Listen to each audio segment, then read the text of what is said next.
Welcome to GPT academy. প্রিয় শিক্ষার্থীরা, আজকের আমি তোমাদের 2025 রায়মার্ড অ্যান্ড প্রশ্নবিচিত্রার তোমাদের পঞ্চম শ্রেণীর দ্বিতীয় পর্যায়ক্রমিক মূল্যায়নের যে পরিবেশের মডেল স্কুলগুলো আছে, সেই সমস্ত মডেল স্কুলগুলো আমি সম্পূর্ণ সমাধান করব। আজকের আমি তোমাদের দ্বিতীয় পর্যায়ক্রমিক মূল্যায়নের প্রথম মডেল স্কুলটা আমি সম্পূর্ণ আলোচনা করব। দেখো, আর সমস্ত প্রশ্নের সঠিক সমাধান আমি দেব। দেখো দেখো 1 নম্বর মডেল স্কুলের প্রথম প্রশ্ন হচ্ছে, কলকাতার ঢাল কোন দিকে?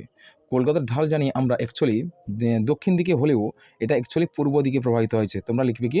পূর্ব ও দক্ষিণ দিকে। উত্তরটা কী হবে? পূর্ব ও দক্ষিণ দিকে।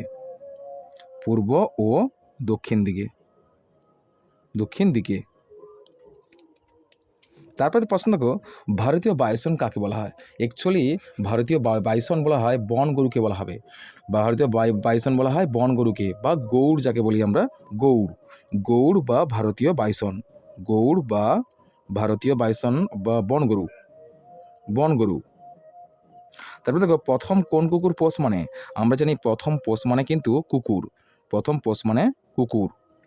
তারপর প্রশ্ন দেখো, দুটো বন্য পশুর নাম লেখো। আমরা জানি বন্য পশু হচ্ছে বাঘ, সিংহ, গন্ডার, এগুলো হচ্ছে সব বন্য পশু। কিছু বাঘ, সিংহ, গন্ডার, এইগুলো সবগুলো হচ্ছে কি তোমার বন্য পশু। জীববৈচিত্র্য কাকে বলে? দেখো, পরের প্রশ্ন হচ্ছে তোমাদের, জীববৈচিত্র্য কাকে বলে?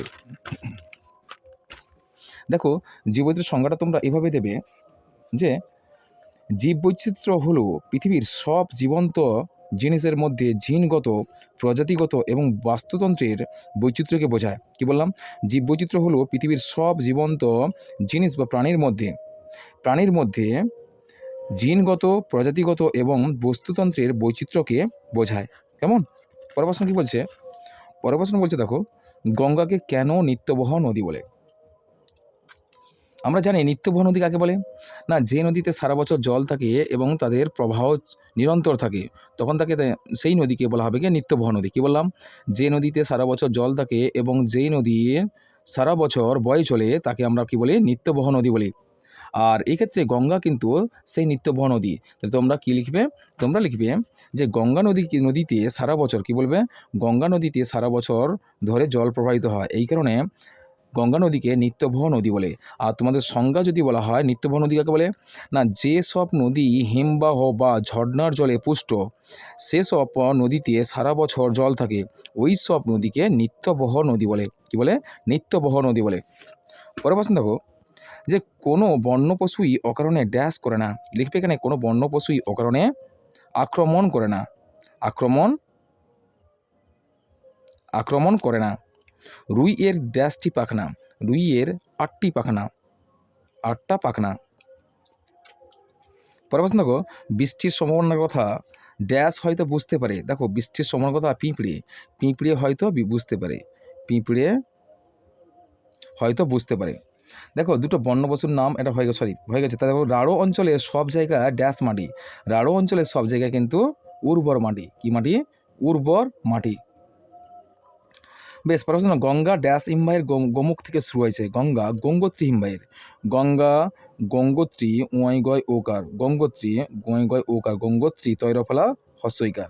আমি ভালো করে লিখে দিয়েছি, দেখো, গঙ্গোত্রী, গ উঁয়াই গয় ওকার। গঙ্গোত্রী। গঙ্গোত্রী নয়, গঙ্গোত্রী। গঙ্গোত্রী হিমবাহের গোমুখ গুহা থেকে গঙ্গা নদীর সৃষ্টি হয়েছে। তারপর প্রশ্ন দেখো, গাঙ্গীয় সমভূমির দক্ষিণ অংশটাই বিরাট বন ড্যাশ হবে? এখানে সুন্দরবন হবে। কি হবে? সুন্দরবন। সুন্দরবন। দেখো, তারপরে বলা হচ্ছে যে 2-এর 6 কমপ্লিট হয়ে গেছে। দেখো, 3-এর একেরটা দেখো, চিংড়ি একটি মেরুদণ্ডী না অমেরুদণ্ডী প্রাণী? দেখো, চিংড়ি একটি কিন্তু অমেরুদণ্ডী প্রাণী। টিকটিকির লেজ আমরা জানি অমেরুদণ্ডী কাকে বলে? যে সমস্ত প্রাণীর মেরুদণ্ড নেই তাকে কি বলা হয়? তাকে অমেরুদণ্ডী প্রাণী বলা হয়। যে সকল প্রাণীর মেরুদণ্ড নেই তাদেরকে বলা হয় অমেরুদণ্ডী প্রাণী। টিকটিকির ল্যাজ কেটে গেলে আবার গজায় না? গজায় না? গজায়, অবশ্যই গজায়। কেননা আমরা আমাদের বাড়িতে দেখেছি, যখন টিকটিকির লেজ কেটে দেওয়া হয়, দেখবে কয়েকদিনের পর আবার সেই কাটা অংশ থেকে আবার নতুন করে ল্যাজ গজাচ্ছে। তাহলে আমরা কি জানলাম? টিকটিকির ল্যাজ কেটে গেলে আবার ল্যাজ গজায়। মালভূমি অঞ্চলের মাটি কিন্তু লালচে হয়। মালভূমি অঞ্চলের মাটি কিন্তু লালচে হয়। আমাদের দেশ স্বাধীন হয় কত সালে? 1947 সালে। 1948 সালে 15ই আগস্ট। কেমন? মুর্শিদাবাদ থেকে দক্ষিণের অংশকে কী বলা হয়? দক্ষিণবঙ্গ বলা হয়।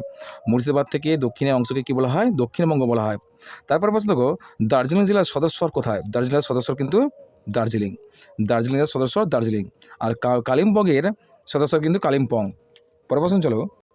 পরের প্রশ্ন বলছে যে ক স্তম্ভের সঙ্গে খ স্তম্ভ মিলিয়ে লেখো। দেখো এখানে ক স্তম্ভ দেওয়া আছে আর খ স্তম্ভ দেওয়া আছে। প্রথম বলছে ক স্তম্ভের গঙ্গা। গঙ্গা কি জানি আমরা? গঙ্গা নদী আমাদের দেশের প্রধান নদী। এই দেশের প্রধান নদী, এর মোহনার কথা দেখো বঙ্গোপসাগর। গঙ্গার মোহনা হচ্ছে বঙ্গোপসাগর। বেশ, গন্ধকগুল।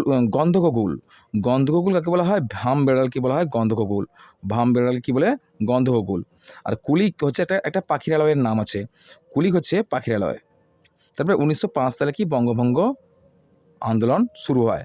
আর দীঘা হচ্ছে কাজু বাদাম। দীঘা কাজু বাদামের জন্য বিখ্যাত। বেশ, হয়ে গেছে। পরে প্রশ্ন দেখো যে এই জেলাগুলোর সদর শহর লেখো। কী আছে? কোচবিহার, মালদা, পূর্ব বর্ধমান, হাওড়া, আর কলকাতা, মুর্শিদাবাদ। দেখে নিই আমরা এর সদর শহরগুলো কী কী হতে পারে। দেখো দেখতে পাচ্ছি কোচবিহার, অর্থাৎ জেলার নাম কোচবিহার, জেলার সদস্য কিন্তু কোচবিহার। কোচবিহার জেলার সদস্য কোচবিহার। তারপরে মালদা জেলার সদস্য কিন্তু ইংলিশ বাজার। আর মুর্শিদাবাদ জেলার সদস্য বহরমপুর। এরপর এতগুলো আছে, তোমরা এগুলো ভালো করে দেখে নেবে। দার্জিলিং জেলার সদস্য দার্জিলিং, কালিম্পংয়ের জেলার কালিম্পং, জলপাইগুড়ি জেলার জলপাইগুড়ি, আলিপুরদুয়ার জেলার আলিপুরদুয়ার, আর কোচবিহার জেলার কোচবিহার, উত্তর দিনাজপুর জেলার রায়গঞ্জ। এগুলো তোমরা ভালো করে দেখে নেবে। তারপরে আরও বলছে যে বর্ধমান জেলার সদস্য হচ্ছে বর্ধমান। আর তারপরে বলা হচ্ছে হাওড়া জেলার সদস্য হাওড়া। আর তারপরে শেষে বলছে কলকাতা জেলার সদস্য হচ্ছে কলকাতা। কেমন? এই হলো তোমাদের এই প্রশ্নের সম্পূর্ণ উত্তরটা।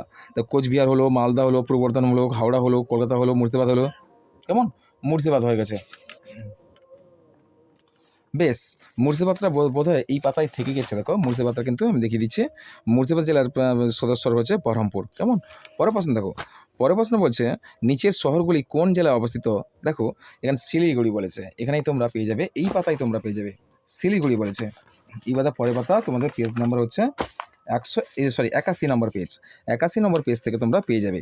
দেখো শিলিগুড়ি শহরটা কিন্তু কোন জেলায় অবস্থিত? দার্জিলিং জেলায়। শিলিগুড়ি শহরটা দার্জিলিং জেলায় অবস্থিত।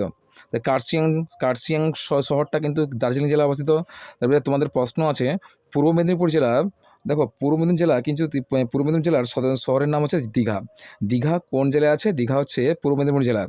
তারপর হচ্ছে বিষ্ণুপুর কোন জেলায় আছে? বাঁকুড়া জেলায়। বোলপুর কোন জেলায় আছে? বীরভূম জেলায়। আর পরের প্রশ্ন দেখো। পরের প্রশ্ন হচ্ছে যে কল্যাণী। এই কল্যাণী শহরটি কোন জেলায় আছে? নদিয়া জেলায়। নদিয়া জেলায় কিন্তু কল্যাণী শহরটি অবস্থিত। নদিয়া জেলায় কল্যাণী শহরটা অবস্থিত। বেশ, পরের প্রশ্ন দেখো নবদ্বীপ কোন জেলায় আছে? নবদ্বীপ হচ্ছে নদিয়া জেলায়। কেমন? এই পাতাটা তোমরা ভালো করে প্র্যাকটিস করে নেবে। আরামবাগ শহরটা আছে হুগলি জেলার। ডানকুনি শহরটা আছে হুগলি জেলার। তারকেশ্বর শহরটা আছে হুগলি জেলার। আর কাটুয়া শহরটা আছে পূর্ব বর্ধমান জেলার। চিত্তরঞ্জন কিন্তু পশ্চিম বর্ধমান। ভালো করে প্র্যাকটিস করবে। চিত্তরঞ্জন শহরটা হচ্ছে পশ্চিম বর্ধমান জেলার অবস্থিত। আর দুর্গাপুর কিন্তু পশ্চিম বর্ধমান। কেমন? ভালো প্র্যাকটিস করবে। কল্যাণীতে বলে দিলাম, কল্যাণী শহরটি নদিয়া জেলায় অবস্থিত। নবদ্বীপ শহরটি হচ্ছে নদিয়া জেলায় অবস্থিত। আর শান্তিপুর হচ্ছে কিন্তু নদিয়া জেলায়। নদিয়া জেলায়। ঠিক আছে, নদিয়া জেলায় এই কটি খুব গুরুত্বপূর্ণ অঞ্চল: কল্যাণী, নবদ্বীপ, শান্তিপুর। আর এপারেও কিছু থেকে গেছে, শহরের নাম এবং জেলার নাম দেওয়া আছে। গার্সিয়াং বললাম তো, কাঁথি পূর্ব মেদিনীপুর জেলা। খড়গপুর হচ্ছে খড়গপুর শহর কিন্তু পশ্চিম মেদিনীপুর জেলা। বিষ্ণুপুর বললাম, বিষ্ণুপুর বাঁকুড়া জেলায়। আর বারুইপুর কিন্তু দক্ষিণ চব্বিশ পরগনা জেলায়। আর ডায়মন্ড হারবার কিন্তু দক্ষিণ চব্বিশ পরগনা জেলায়। বোলপুর কিন্তু বীরভূম জেলায়। এইগুলো সবগুলো তোমরা ভালো করে প্র্যাকটিস করবে। কেমন? বেশ, এইগুলো তোমাদের প্রথম মডেল স্কুলটা সম্পূর্ণ সমাধান করলাম। এর পরের ভিডিওতে আমি নিয়ে আসবো 2 নম্বর মডেল স্কুলটা। আজকের এই পর্যন্ত, আর দেখা হবে তোমাদের সঙ্গে আমার পরের ভিডিওতে।